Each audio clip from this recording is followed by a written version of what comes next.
All right. Hello, everybody, and welcome to Monster Monday. My name is DM Gallibond, and tonight on Monster Monday, we are going to be talking about the Aarakocra.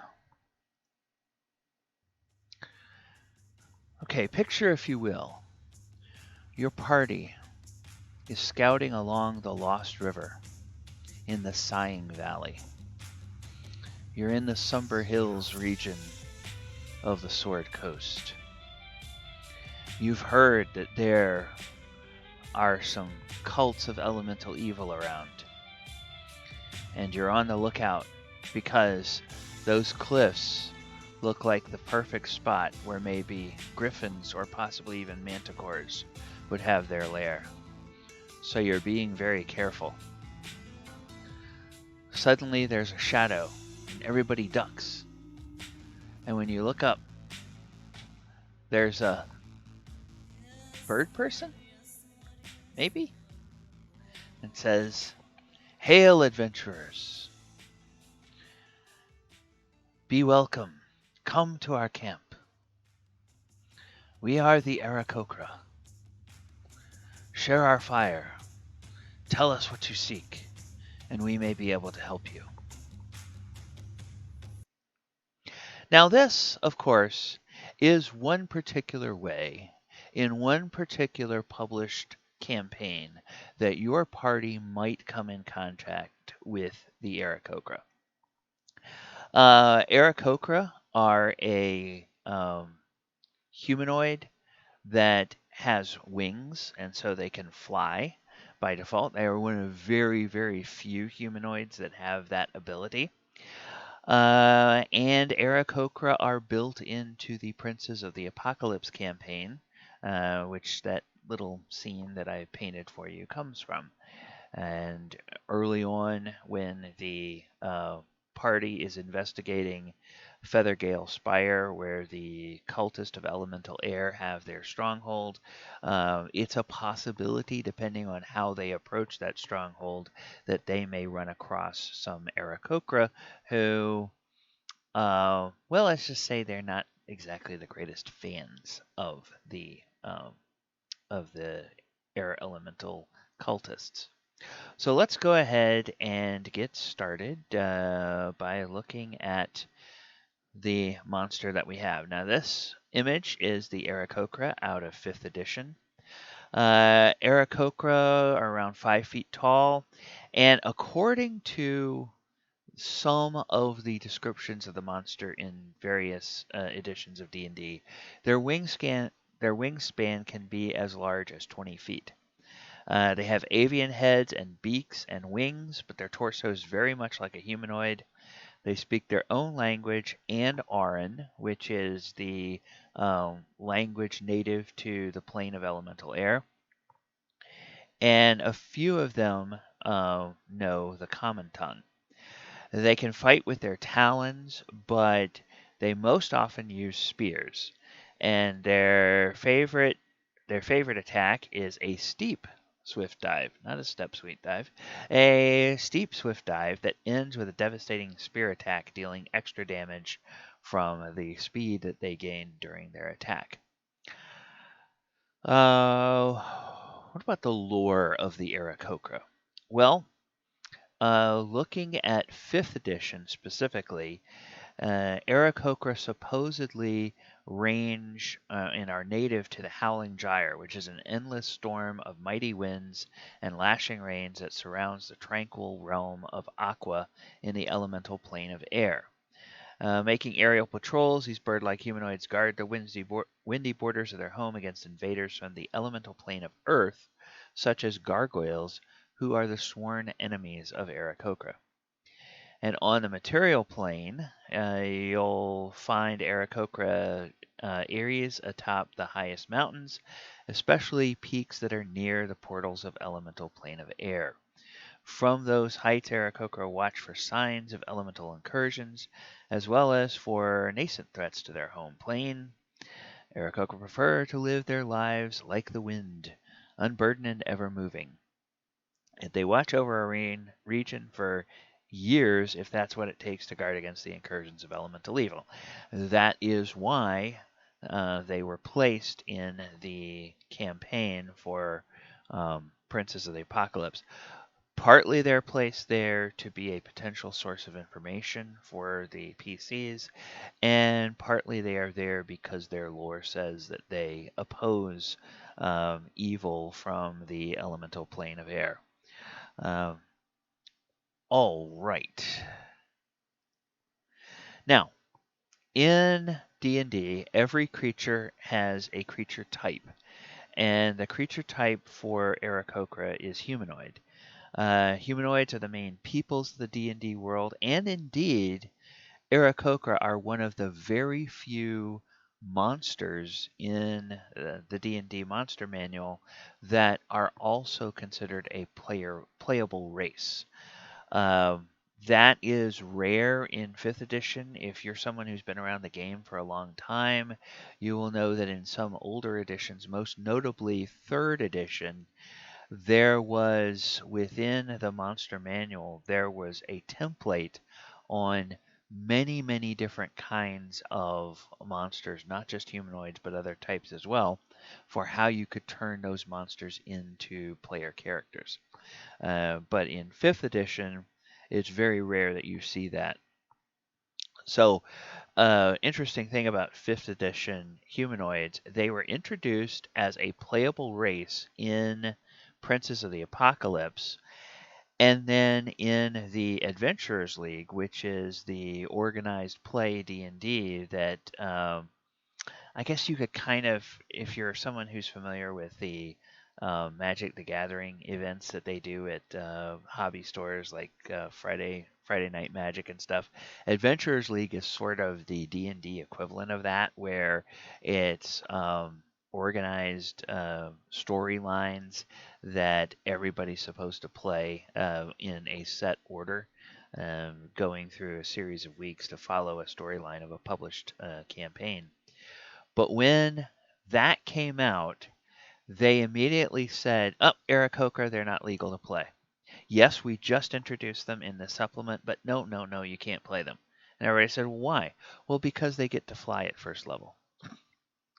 Oh, okay. So you give us a race that has the capability of flight built into their racial template, and then you say we can't play them in organized play. Yes, that's what we say. And everyone went, "Oh, great, okay."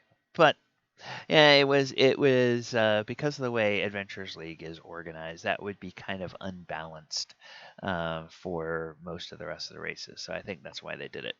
But of course, in a home game, you are free to lobby your DM to allow you to play Aarakocra, and DMs, you are free to allow your players to play Aarakocra or to tell them, not in my game.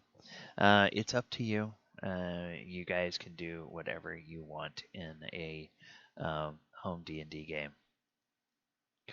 All right, now here comes one of the fun parts of the show where we actually go back and dig back into history and we look at how the Aarakocra have changed over time.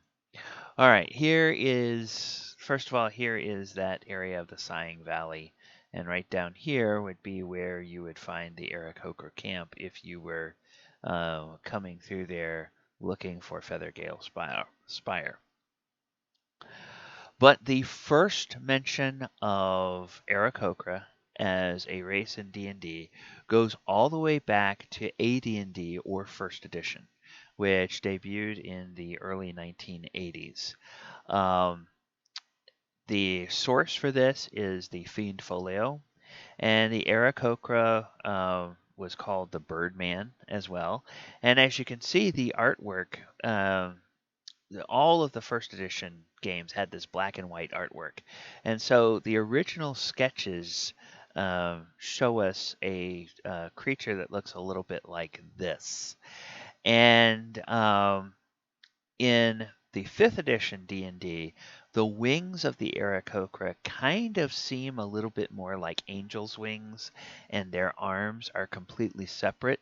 But as you can see from this rendition, the earliest versions of Aarakocra were envisioned where the arms were the leading edge of the wing, and then all the feathers came off of that. So a little bit different morphology for the Aarakocra back in the day. They had an armor class 7, so, kind of not great. Armor class 10 was about the worst armor class you would routinely see in these editions. And remember, for those of you who are not familiar, armor class in the old editions went backwards. So the higher the number, the worse the armor class. The lower the number, the better. So 10 was about the worst you would ever commonly see. These are 7, so not great. They get 2 attacks, 1 to 3 or 1d3 damage with their claws, or they attack with a weapon. And they are, so here you see, this is where they establish the height and the wingspan of 20 feet. And the wings and arms are built somewhat like those of a pterodactyl, with a hand halfway along each leading edge. And the Aarakocra's wing muscles are anchored to a bony keel, which projects forward from the chest, a full foot beyond the normal chest. Now, that is in contrast with sort of the angel wing motif that the modern Aarakocra has from 5th edition. So imagine, one of the things that you can do when you understand how the monster has been depicted in old editions is you can kind of make up as a DM your own sort of uh, offshoots or subspecies of the Aarakocra and use the descriptions from old editions to help you sell how they look and how they work. Now, the other thing that's really interesting about this is that they have talons on their feet, but the talons are able to unlock and fold back, uncovering a pair of fully functional hands, each with 3 tough, powerful fingers and a thumb.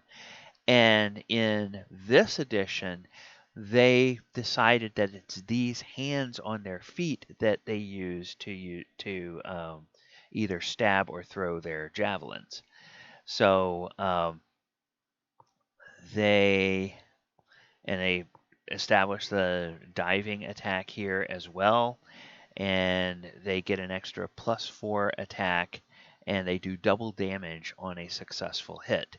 But the Aarakocra needs at least 200 feet of dive to perform them properly. So if you've ever seen, movies like World War II movies, where they're talking about like the dive bombers, whether it's either the dive bombers in the ocean going after the naval ships, or the ones in the European theater where they were dive bombing troops or tanks or targets on the ground. You know how they would go into that real steep dive and then release their bombs or their torpedoes right at the last second, and then pull up. That's kind of what they're saying the Aarakocra would do.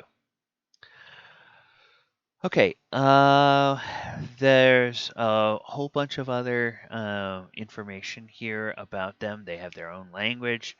They also speak the language of giant eagles, with which they are on mutually respectful terms, and 10% of them speak the common tongue.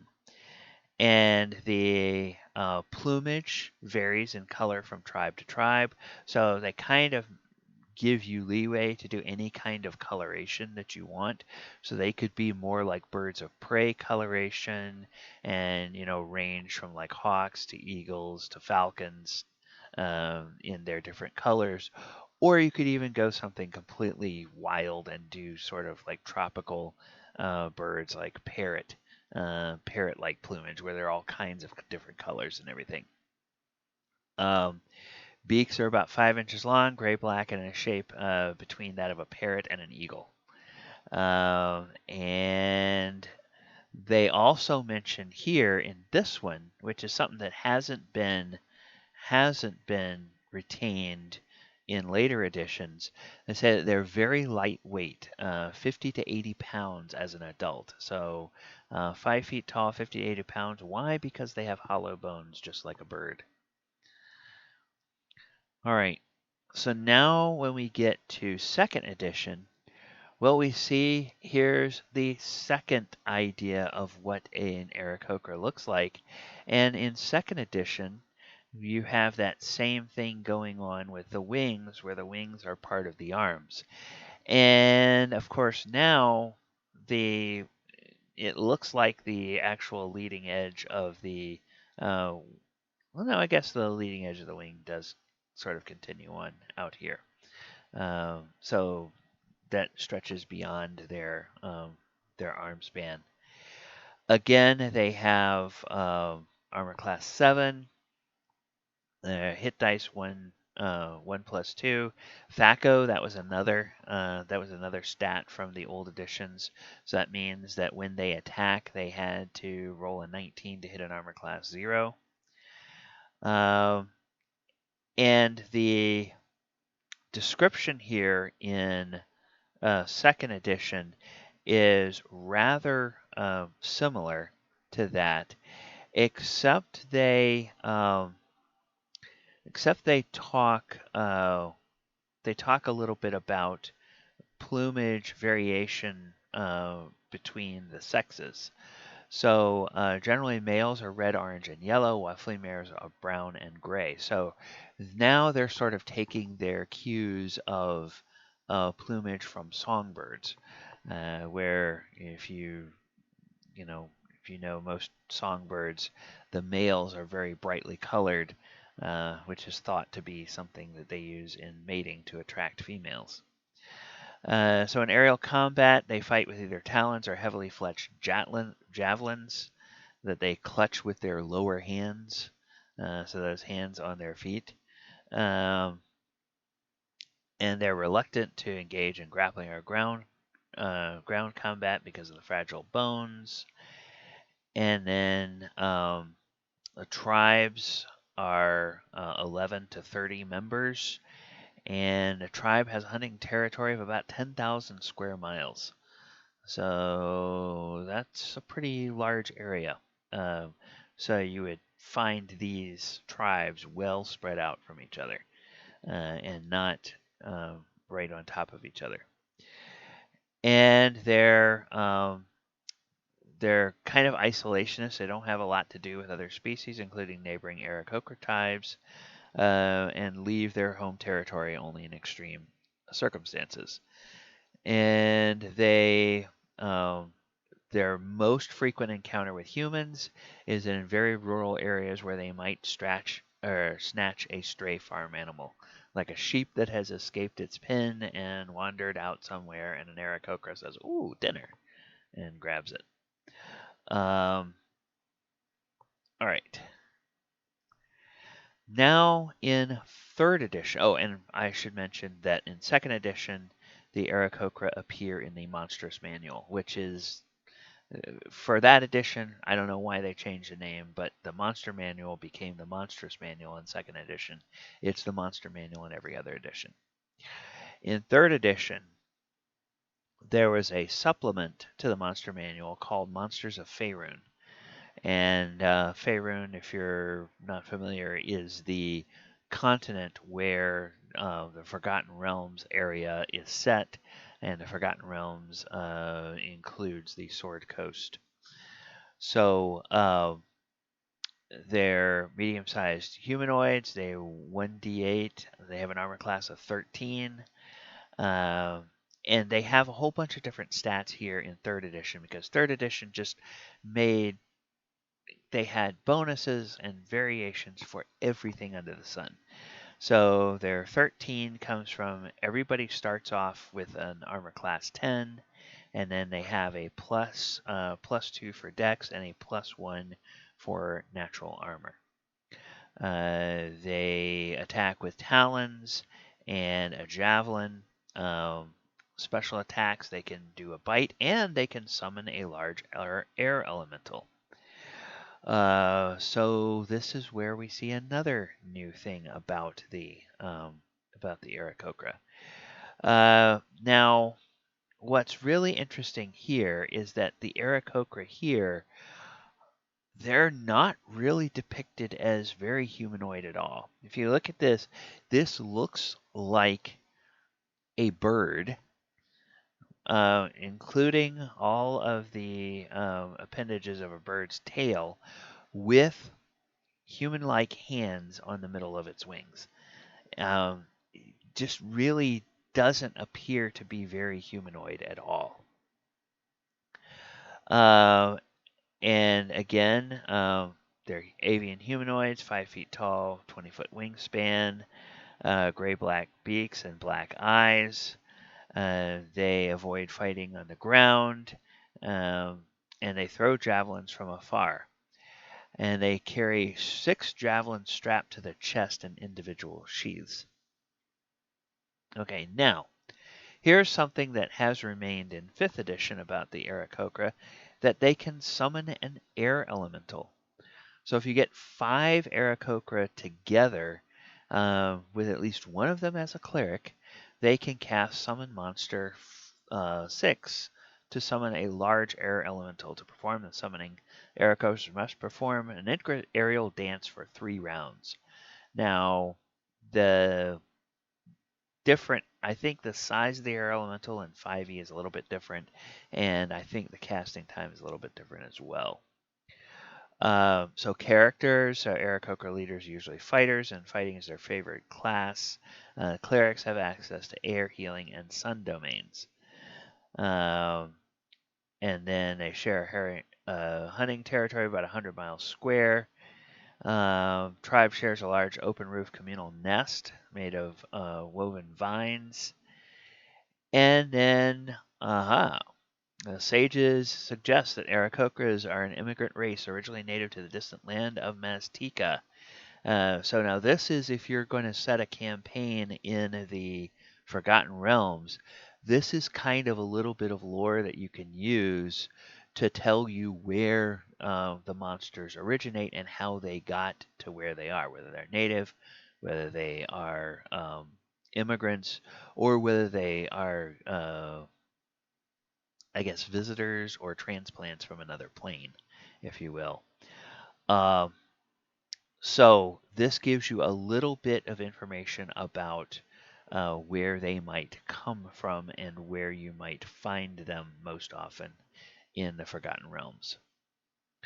All right, now we talked at the top a little bit about someone called Ashara.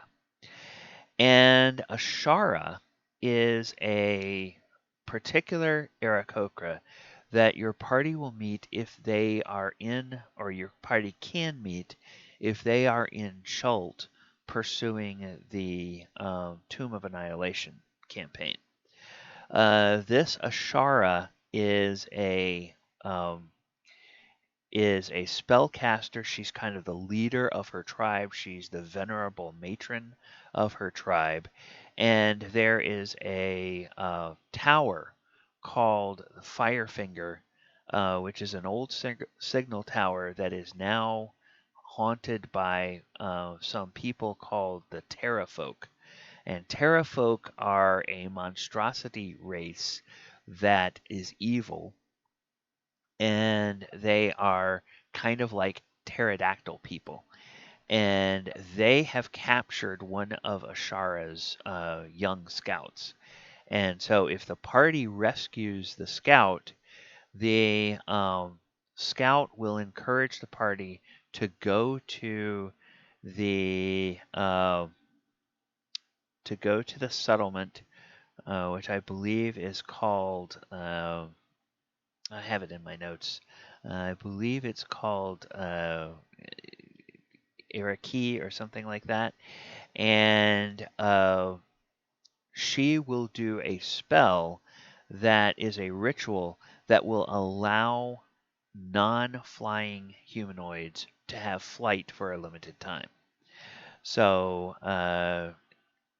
she is able to help people, help your party fly, and that can be very useful in parts of the Tomb of Annihilation storyline.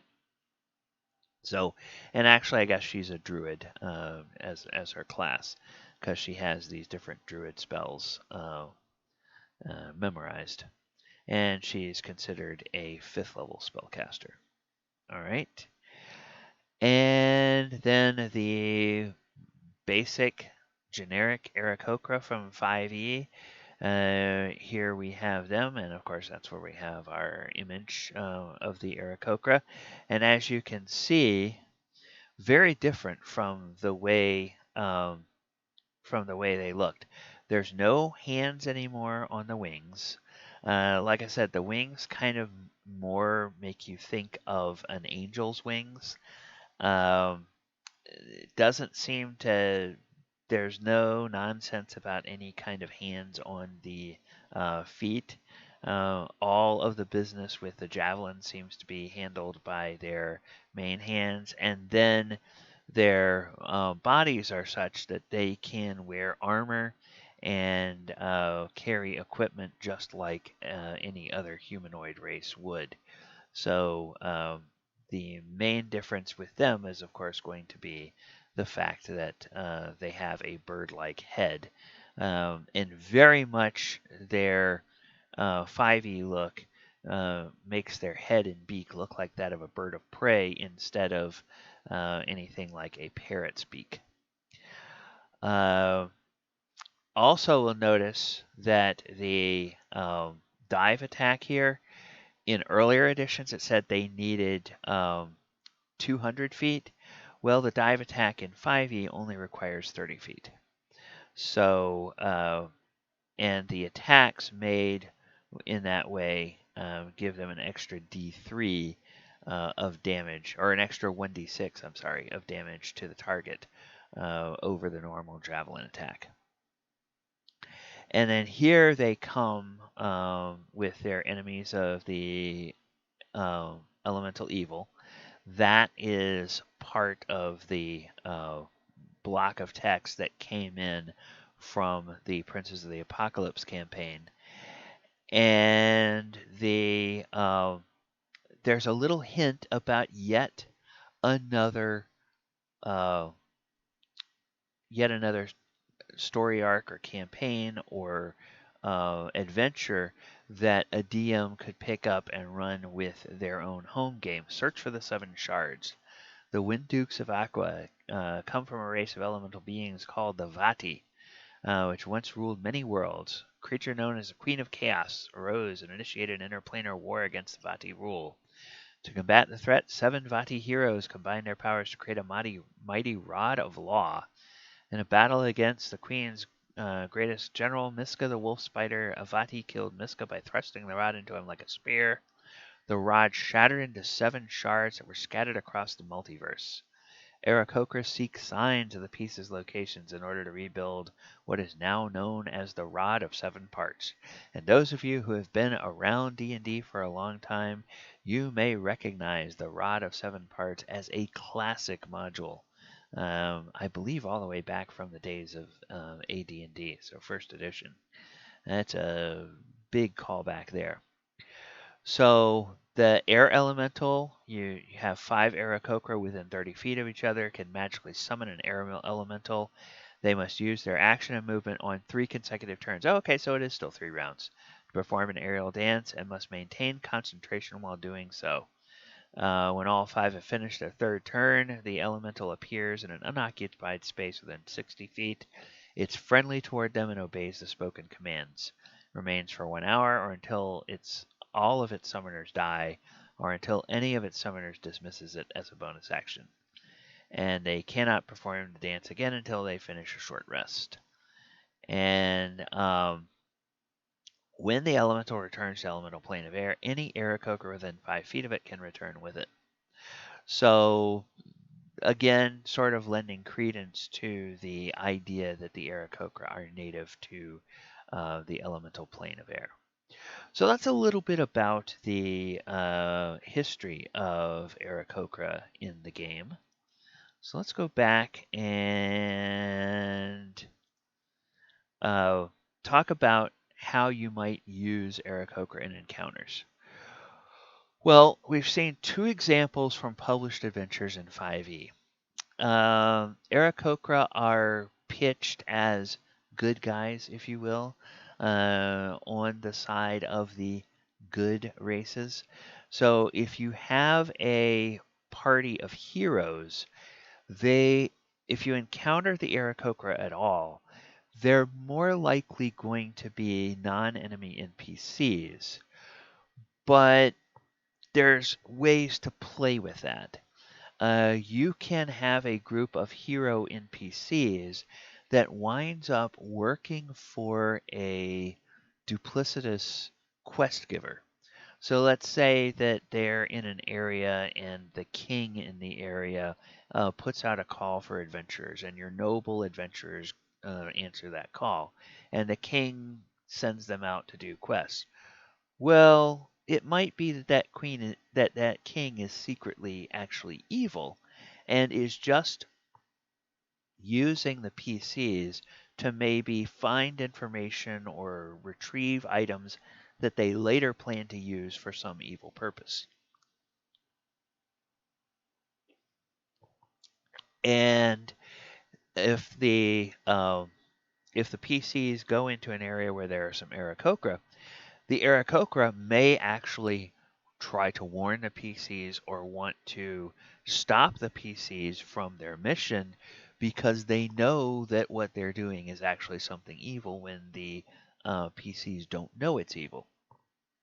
And of course, it's also possible that there is some sort of conflict between the natural world and the plane of elemental air, and the Aarakocra may believe that there is a threat to the elemental plane of air by the natural world, and so them in their good guy defenders of elemental air, that may put them in conflict with the PCs who see themselves as defenders of the natural world. So there's ways you can play around with that and be true to the sort of spirit of the ethos of the Aarakocra, but also still put them in conflict with a group of heroes that might represent the party in your campaign. Okay, we've talked about the Aarakocra encounters in 5e published campaigns. So in Princess of the Apocalypse, we've said at the very beginning, they may encounter them when they are seeking out Feathergale Spire. And in Tomb of Annihilation, Ashara is a wise and ancient Aarakocra, is the leader of the tribe at Kursabal. Kursabal, that's the settlement I was trying to think of. She can perform a ritual that will give a limited duration flight to non-flying PCs if they rescue one of her young tribal members from some evil terrafolk at Firefinger Tower. And this is an image that I found over on Forgotten Realms, the Forgotten Realms wiki. This is a fan's interpretation of what Ashara would look like.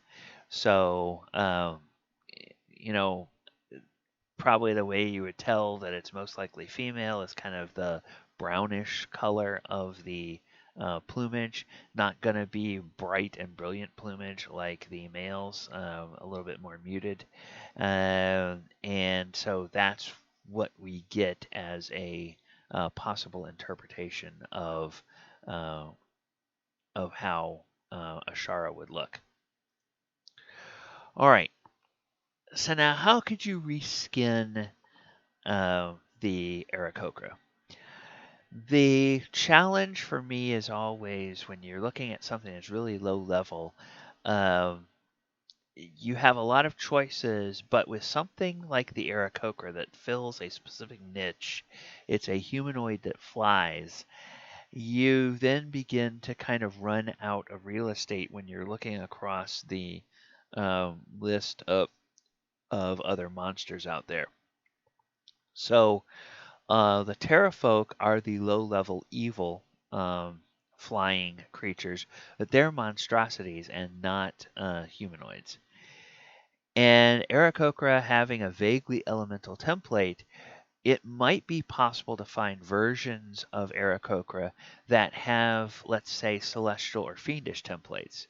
So you could reimagine, let's say, a race of Aarakocra and call them whatever you want to call them, that would be, let's say, from the astral plane and would maybe be aligned with some of the many um, bird imaged gods and goddesses throughout your potential mythology. So if you think about just in ancient and not so ancient earth traditions, there was Horus from the ancient Egyptians, the sort of hawk-headed god, and then out in the American West and the Canadian West, especially, you'll see a lot of totem poles that include a figure like this of the Thunderbird, which was a spirit from Native Americans that was venerated all the way up until the time that the European colonists arrived.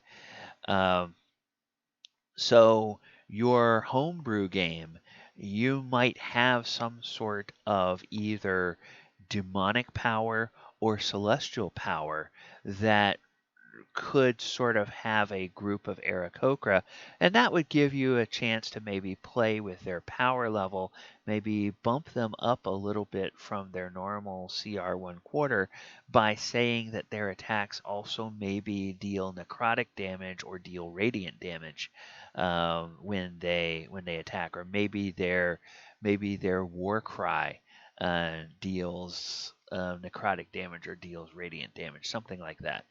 Um, and so this would allow you to take the Aarakocra and reskin it as something very different from an Aarakocra, and yet still be able to use most of the monster template and keep the flying and all that other kind of stuff. All right, now tonight, wow, this is really really great. Um, Thank you guys so much for hanging out tonight. So I am going to see if anybody has any questions.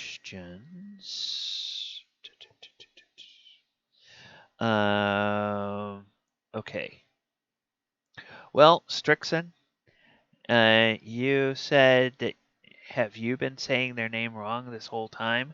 Well, I've always said it as Aarakocra, but let us do something here because now 5th edition has given us this great little option. And we will find out together whether you've been saying it wrong or whether I've been saying it wrong. Aarakocra. Okay, Aarakocra. Apparently I've been saying it wrong. Aarakocra. I've been saying Aarakocra, but they say Aarakocra. Aarakocra. All right, so maybe you have not been saying it wrong this whole time. Strixon. All right, so I'm going to go back to this and I am going to go into the wrap up.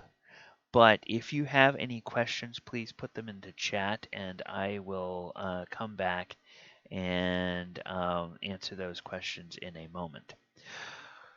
So, this is Monster Monday. We have been talking about the Aarakocra. I am DM Gallibond. On this Twitch channel, I do 3 other streams every week. They are all actual play D&D games. On Sunday afternoons at 2 p.m., I do a planeswalking game called The Walker of Waterdeep.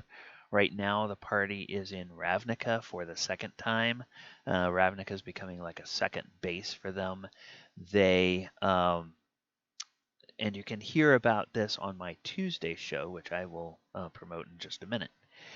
Then on Saturdays, Saturday evenings, I'm doing the Lost Mine of Original D&D. One of the things I've always wanted to do is I've always wanted to uh, build a game world layering on a campaign played in every edition of Dungeons and Dragons. But as you might imagine, it's really hard to introduce the old rule sets to modern players. So I came up with an idea, and we're going to see how it works out. I'm taking the Lost Mine of Phandelver and replacing all the monsters with their original D&D equivalents, and I've created characters, pre-generated characters that conform to original D&D rules for the players, and we are playing through that adventure. And if everybody likes it, well, then we might go ahead and we might do a full campaign in that rule set. But this is sort of a way just to introduce the players to the rule set. And also, it's a short term commitment. And if everybody says, oh, God, I hate these rules, I don't want to do this, then all right, fine, we don't have to do it. And we can set it aside. But at least we tell a little story. Then on Thursday nights, I am doing a game that I call the Sword Coast Chronicles. This is sort of a love letter to the published D&D campaigns from 5th edition. I started to realize when I looked at the official timeline of 5th edition from Wizards of the Coast, and there is I think, a semi-official timeline that you can find on some sources. And all of the adventures that they have published, starting with the Tyranny of Dragons, Princes of the Apocalypse, Storm King's Thunder, yada yada, all of them, they all happen in a very compressed, very close span of time. And so my brain started saying, why are all these things going on in the same little patch of ground very close to each other? It seems like something must be disturbing all of this and causing all of this chaos to happen. And then I said, none of these plot lines have any connections with them. There's some tangents between one or two of them, but the overarching stories don't really overlap. So, how could you string them together? And so I started thinking, well, what if you had a power that was sort of instigating everything that got all these things going for whatever purpose? And so I created a little story about that, and then I have set up a campaign for players where they are playing through a little bit of this story, and then it kind of melds into the story of the other campaign, and then it sort of weaves into the story of the next campaign, and so on and so forth and whatnot, so that they can go all the way from level 1 to level 20 and beyond, because of the ultimate power that is sort of driving everything. So that happens on Thursday nights at 8 p.m. You can find all of those games on my Twitch channel. I also have a YouTube channel where you can find archives of all the games. Uh, there's archives of every game except for the Lost Mine of Original D&D up yet. I don't think I've posted any of those episodes. We've only played 2 episodes of that, and I know I'm at least a week behind on that one. And the Walker of Waterdeep game, that one is significantly behind. I've got up through March posted, but the rest of them I'm working on catching up, posting those as well. Then I also do have a Patreon, so if you really like what we're doing, you are free to go ahead and support that Patreon. So let me go ahead and say, all right, Drowning Fish says, what are some good classes to run with this race? Well, if we go back to the 3rd edition source, 3rd edition gives us some ideas. Aarakocra leaders are usually fighters. Fighter is their favorite class. Aarakocra clerics have access to the air, healing, and sun domains. So there's 2 ideas right there, that you have fighters and you also have clerics. And then if you look at 5th edition for Ashara, Ashara herself is a druid. So there's some 3 ideas there. And of course, druids have that whole shape changing thing going on, and flying is one of the things that they get in one of their eventual forms as a shape changer. So making an Aarakocra druid could be a really interesting type of character that would sort of play off of the synergies. Now, if you did that, you would sort of, you would get flying from 1st level as an Aarakocra, and it would possibly be a little bit, um, you might shortchange yourself a little bit of the extra benefit of being able to have the flight form when you get to a certain level as a druid. But, that certainly is a possibility and certainly fits in with the lore. Let's see. Do we have any other questions on this? Okay. Hey, Mythos Tavern. Thank you guys so much for coming in to the stream tonight. All right. If there are no other questions, I am just going to go ahead and come back here. I want to thank you guys once again for coming out and watching the stream tonight. Tell your friends about the stream. Tell your friends about the other streams. Let them know about the YouTube. We'd love to see as many people as we can out there. And all I will say at the end of the night, like I always do, is to remember to watch out for the monsters under the bed.